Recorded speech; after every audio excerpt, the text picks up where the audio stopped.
it's a very sweeping generalization statement that has been used by you targeting a particular community, and that is the issue.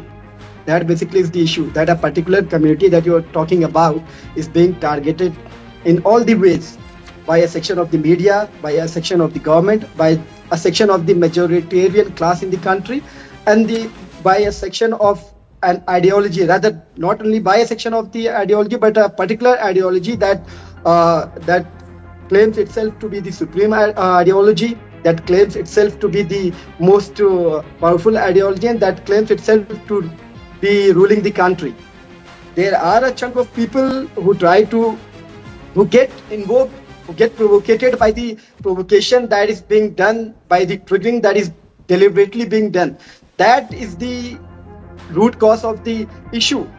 So on the first issue that Talaji brought up, why provoke Muslims into rioting, burning vehicles, pelting stones, attacking cops? And here too, as he says, Hindus are being blamed for starting it all by burning an effigy of Aurangzeb and allegedly burning a cloth with an embroidered verse. Well, tell me something. Should Hindus riot every time you burn Manusmriti or Ramcharitmanas?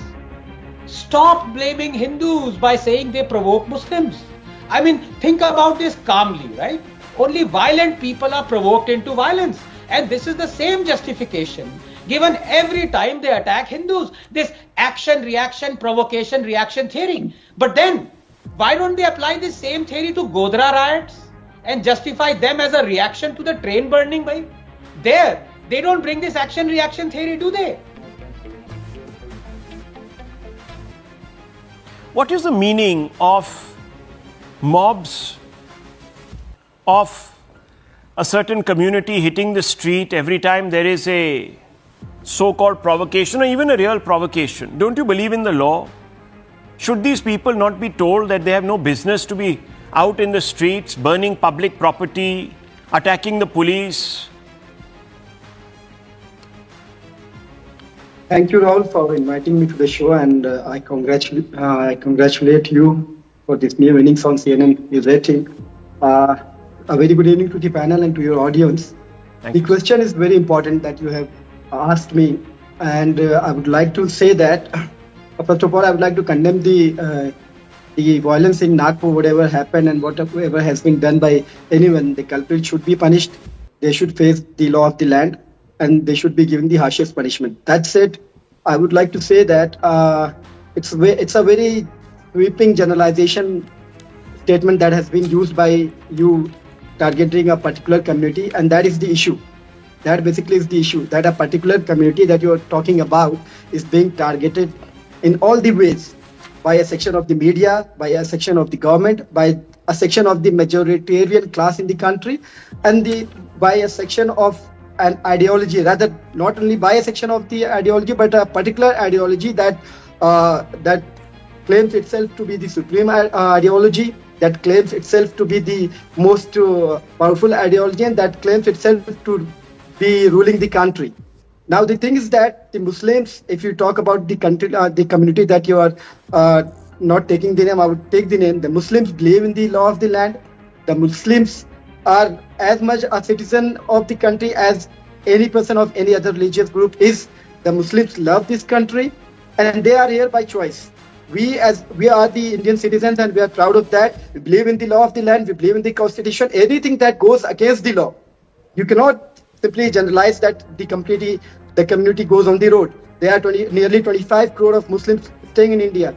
I go by your rule that every time anything that happens in the country, the Muslims come on the road and do these and those things, it can't be handled. That's not practical. The Muslims believe in the law. There are a chunk of people who get invoked, who get provocated by the provocation that is being done, by the triggering that is deliberately being done. That is the root cause of the issue that we need to discuss about, that we need to talk about. Why are the people who belong to a certain ideology, who have their people in the government, who the ideology is the government of the day, why do I would name them? There has been protests going on in Maharashtra since like 1 month.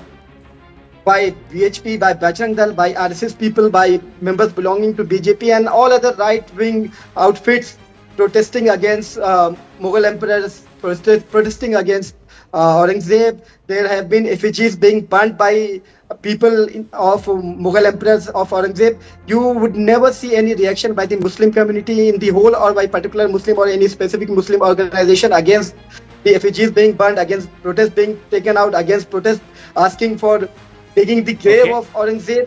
Let me complete. Give me 30 seconds. Rahul, what happened here? We need to focus on that. What led to the provocation? What was the triggering point? The protests happened in Nagpur. Nagpur basically is a very peaceful city, and the Muslims and Hindus live in communal harmony there. I have been to Nagpur. It's a very beautiful city. The people are very good, very beautiful people of both the communities in Nagpur. Ji. There was a protest by VHP and Bajrang Dal. They burned the effigy of Aurangzeb. Now the question here, the cloth that was being used, that cloth was, they say that it was not a religious. If you check the video, you will see that the cloth has written Arabic religious text written on the cloth. That was burnt in the name of Aurangzeb's effigy.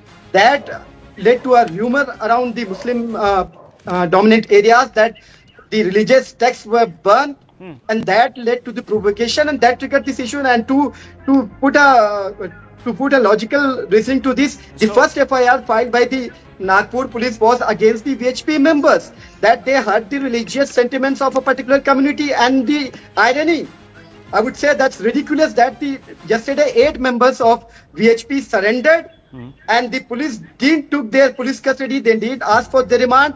They were given bail right away for 3,000 rupees. Okay. And they all Can were I ask fled scot-free. Now, why didn't the police took their custody, investigated them, asked them why did they led to the triggering, why they led to provocation? Okay. So that was let the me. triggering point. Okay. You made a point. You made an elaborate point. You say, first of all, that a particular community is always being unfairly represented in the media, that one particular community doesn't take the law into their hands, and it is an unfair generalization to be making. Let me open this up. Let's engage this. He's aggrieved by the characterization.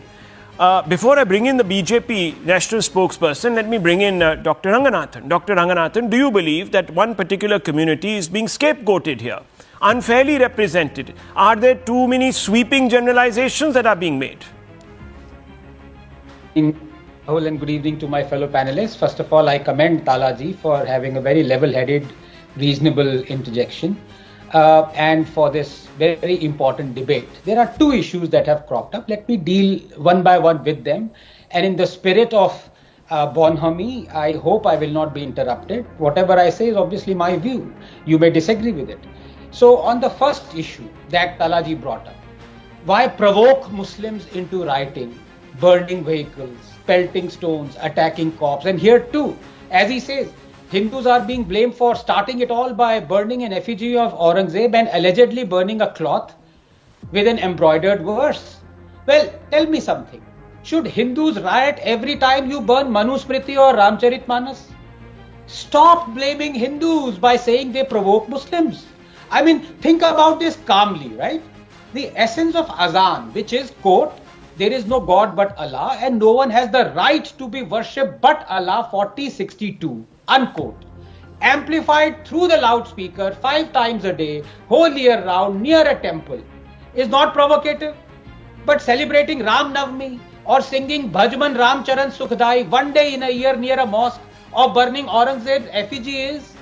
Besides, provocation is subjective. Only violent people are provoked into violence. And this is the same justification given every time they attack Hindus. This action, reaction, provocation, reaction theory. But then, why don't they apply this same theory to Godhra riots and justify them as a reaction to the train burning by? There, they don't bring this action, reaction theory, do they? But it is not about them. It is about us, Rahul. After all, who allows thousands to attend funerals of terrorists, Indian and foreign? Who withdraws cases against rioters like in Hubli you mentioned? Who gives bail to Coimbatore bombers despite the Supreme Court refusing to do so? Who blames Nupur for burning the country instead of blaming those who actually burned the country? Rahul, as we speak, Fahim Khan, the mastermind of the Nagpur riots, has been arrested. and the chilling details of him inciting the riots leave very little to imagination. But while it may come as news to many, it's not to me. You know why? Because in being relieved at him being arrested, we are yet again missing the woods for the trees. After all, did Fahim incite riots in Kanpur over Nupur merely quoting the hadiths? Was it Fahim who beheaded Kanhaiya Lal? Was it Fahim who led a bloodthirsty mob that killed Ankit in Delhi? Was it his roof that stocked acid bottles and stones and rocks? Was it Fahim who planned to assassinate Vishnu Jain during Sambal survey? Was it Fahim who attacked hundreds of Ram Navami processions, Durga Puja processions, Hanuman Jayanti yatras, even Garba celebrations with impunity? Was it Fahim Rahul who removed Bhagwa flags from temple in Muda Bidri and replaced them with Islamic flags? Was it him who replaced the Ashoka Chakra and the Indian flag with Islamic Kalma in Mahbubnagar? Was it Fahim who stood for elections from Meerut, offering 51 crores to anyone who beheaded Charlie Hebdo journalists? Was it Fahim who screamed Ralif Galif Salif from mosques? Was it Fahim who attended the funeral of Burhan Wani of Yaqub Memon, who wailed as he marched in the memory of terrorist Nasrallah? Rahul, let us accept it. There is a parallel world that is inhabited by millions of Fahim Khans, a world where they are not bound by rules, morality, ethics, propriety by which they want the rest of us to be bound by. Because their morality, ethics, conduct is not dictated by man but by God. Let us be under no situation the intractable. It hasn't changed for 1,000 years. Why on earth would it change in 10? Yaqub passed on the baton to Afzal, who passed it on to Burhan, who passed it on to Tahir, who passed it on to Fahim. And unknown to us, Fahim has already passed it on to someone. Aurangzeb would remain a hero for them simply because he fulfilled the directives that every faithful is required to fulfill when it comes to non-believers and their culture and way of life. That is the truth. If you want to brand me Islamophobic and a bigot, please go ahead.